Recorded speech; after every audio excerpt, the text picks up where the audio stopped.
Bismillahirrahmanirrahim. Kata bermada Pendeta Zakbar, membawa hikmah, mengukuh iman, jauh berkunjung dari Melaka. Pidato disampai untuk jadi pedoman. Gagah perkasa Datuk Bahaman, matilau juga tidak terkalahkan. Salam satu Malaysia kami ucapkan, pidato rukun negara kami sampaikan. Assalamualaikum dan salam sejahtera kami ucapkan kepada Tuan Hakim yang adil saksama. Seterusnya hadirin yang dirahmati sekalian. Hadirin sekalian, isu perpaduan antara kaum dipandang enteng oleh masyarakat kini, terutamanya generasi muda yang bakal memimpin negara. Jika meninjau pada masa yang lalu, peristiwa gelap Malaysia atau rusuhan kaum pada 13 Mei 1969 menjadi cerminan kepada tiadanya perpaduan antara kaum yang menjurus kepada perusuhan yang mengorbankan banyak nyawa. Adakah ini yang diinginkan oleh rakyat Malaysia? Hasil pemikiran Majlis Perundingan Negara MPN yang dipengerusikan oleh Tun Abdul Razak membentuk ideologi rukun negara pada 31 Ogos 1970. Majlis Perundingan Negara ini bagi mengelakkan daripada peristiwa yang lalu berulang kembali. Persoalannya, adakah rakyat Malaysia hari ini menjiwai dan mendalami kelima-lima prinsip rukun negara yang diasaskan bagi mewujudkan negara yang aman dan makmur? Oleh itu, bagi merungkai kepentingan rukun negara dan membuktikan kemampuannya, 5 prinsip rukun negara kami unjurkan. Hadirin yang penuh santun, hijab dibuka dengan prinsip kepercayaan kepada Tuhan. Albert Einstein pernah berkata, agama tanpa ilmu itu lumpuh, ilmu tanpa agama itu buta. Ini bermakna orang yang berilmu tetapi tidak mempunyai pedoman agama hanyalah mereka yang berjalan tanpa arah. Senario ini sesuai dengan persis bahasa Melayu, iaitu bagai layang-layang putus tali. Sedangkan agama tanpa ilmu itu lumpuh, membawa maksud peradaban sesebuah masyarakat tidak akan dapat menempa kemajuan.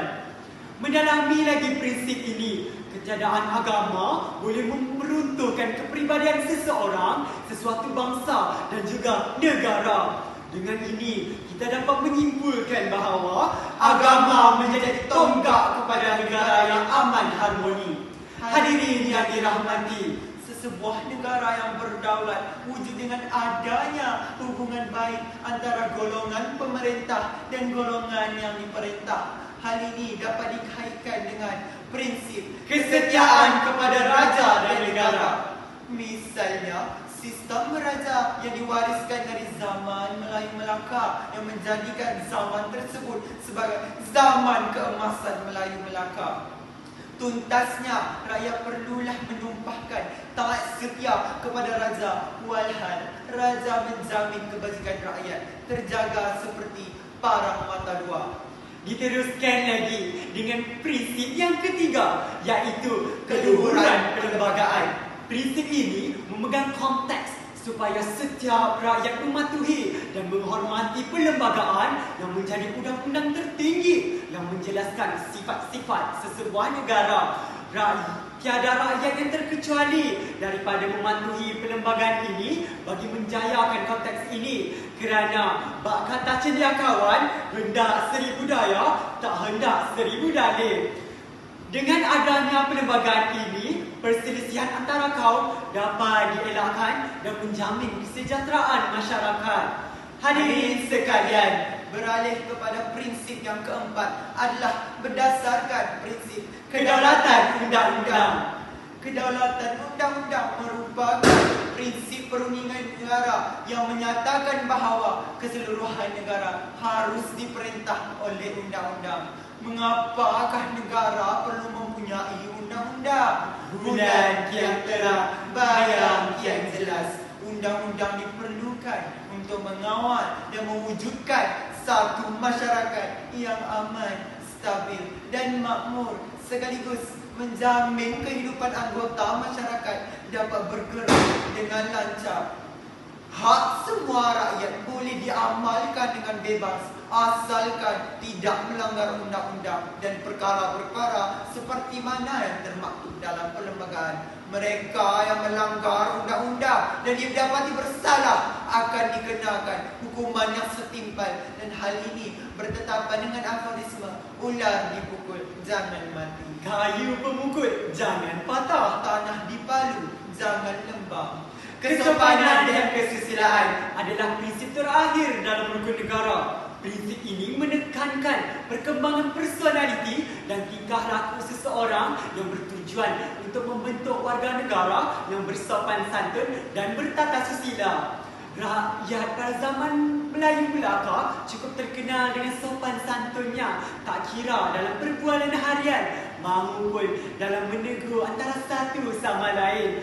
Dengan menggunakan bahasa kiasan seperti pepatah, puisi dan syair, banyak perselisihan dapat dielakkan. Nasihat yang disampaikan juga perlulah diterima dengan hati yang terbuka bagi membentuk negara yang toleransi. Oleh itu hadirin sekalian, bukalah mata dan minda, sama-sama kita memulakan anjakan paradigma dan mengamalkan prinsip-prinsip rukun negara sebagai panduan hidup kita. Persoalannya, untuk mengejar harta duniawi, haruskah kepentingan negara menjadi taruhan? Tepuk dada, tanya minda, tepuk dahi, fikirlah sendiri. Hadirin yang bermisi, sebelum kata mengunci bicara, Sebelum langkah mengundur pergi, ingin kami simpulkan pidato kami bahawa rukun negara bukanlah sekadar prinsip yang hanya dilafazkan dengan ikrar, tetapi rukun negara menuntut kesungguhan setiap warga negara untuk menghayati dan mengamalkannya. Sekian, terima kasih. Sri Kandi mohon permisi.